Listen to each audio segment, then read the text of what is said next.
बिस्मिल्लाहिर्रहमानिर्रहीम। नाज़रीन, मैं हूँ हकीम अब्दुल माजिद अवान। आज बात करेंगे जो आजकल के दौर का सबसे बड़ा मसला है कि मैदे के अंदर तेज़ाबियत बनती है, मैदे के अंदर जलन महसूस होती है, गैस ट्रबल महसूस होती है और भूख सही तरीके से नहीं लगती और खाना सही तरीके से हज़म नहीं होता। इंतहाई ज़बरदस्त नुस्खा, बिल्कुल सिर्फ 3 अज्जा, लेकिन अफादियत के हवाले से इंतहाई ज़बरदस्त आपके घर में मौजूद। इससे पहले कि मैं आपको वो बताऊं, मैं जिन्ना नाज़रीन ने अभी तक चैनल को सब्सक्राइब भी नहीं किया, चैनल को सब्सक्राइब कर दें, बेल आइकन का बटन लाजमी प्रेस करें ताकि मेरी हर अपलोड वीडियो मुख्तलिफ मौज़ूआत पर आप तक पहुँच सके। तो नाज़रीन, पहली बात तो ये है कि जब भी कोई तकलीफ होती है तो उसका हमें ये ख्याल रखना चाहिए कि हम दवाई की तरफ भाग जाते हैं और कोशिश करते हैं कि कोई ना कोई दवाई लें। बल्कि बाज़ लोग तो ऐसे करते हैं कि बदपरहेज़ी भी करते हैं और जानबूझ कर करते हैं, और साथ साथ मेडिसन भी उनके पास ही होती है कि जनाब अभी अब ये बदपरहेज़ी करनी है, ये बारबेक्यू खाने हैं, ये चावल खाने हैं या ये फलां चीज़ खानी है। तो उसके बाद वो रेडी होते हैं बिल्कुल कि अभी हमने इसके साथ कोई फर्क की या इस तरीके से कोई मेडिसन कोई ना कोई उनके पास जो है, या बैग में बॉक्स में उनके पास मौजूद होती है कि खाने के बाद हम ये लेंगे, हमारा खाना हजम हो जाएगा, हमें किसी किस्म की कोई तकलीफ नहीं होगी। नाज़रीन, ये इंतहाई इंतहाई मैं समझता हूँ कि गलत सोच है। पूरी कोशिश करनी चाहिए कि परहेज़ की जाए।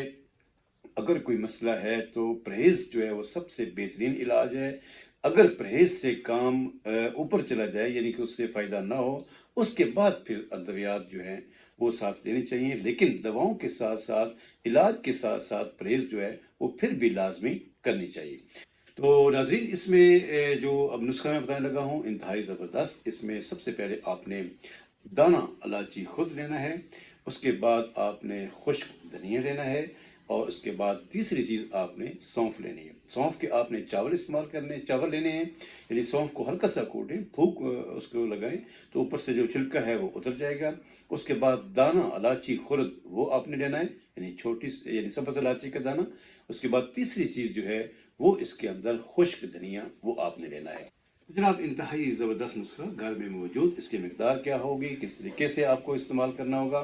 तो जनाब, इसमें अगर आप मिसाल के तौर पे 50 ग्राम अगर आप इसमें सौंफ लेते हैं, 50 ग्राम अगर आप इसमें दूसरा खुश्क धनिया आप लें, और उसके बाद 25 ग्राम आप इसमें दाना इलायची खुर्द जो है वो इसमें लें।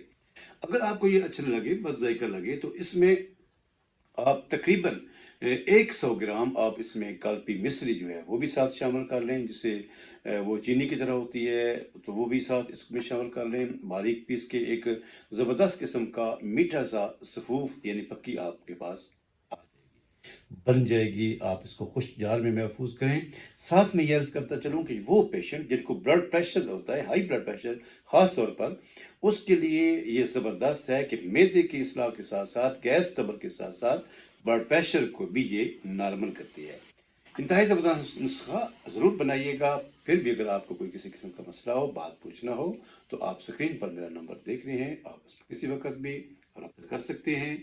अगर अच्छा लगे तो इसको अपने दोस्तों में ज़रूर शेयर कीजिएगा। दुआओं के साथ इजाज़त चाहूँगा। अस्सलाम वालेकुम व रहमतुल्लाहि व बरकातहू।